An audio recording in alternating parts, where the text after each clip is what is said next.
nataka nichukue fursa hii nawashukuru kwa dhati Sharif Abdul Qadir hapa Kishki kwa kunialika kuwa mgeni rasmi katika mashindano makubwa kabisa ya kidunia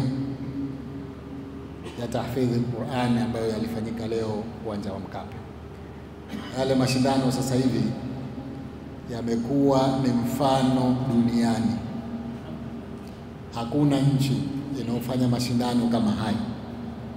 Kwa hivyo tumepanda sana Tanzania katika chati ya kidunia ya usomaji wa Qur'an, iko juu sana alhamdulillah. Mwenyezi Mungu awazidishie kila la kheri.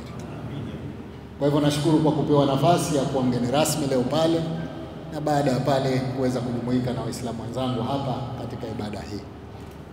Na la mwisho ni kuomba dua.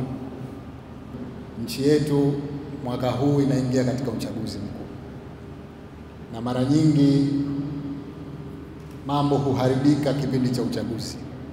Tumuombe Mwenyezi Mungu aidumishe nchi yetu katika amani.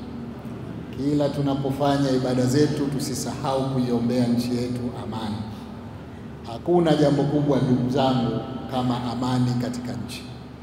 Leo tumekaa hapa tunaswali, hatuna wasiwasi wowote kwa sababu ya amani. Ikipotea amani, hata kwenye misikiti hatukutani.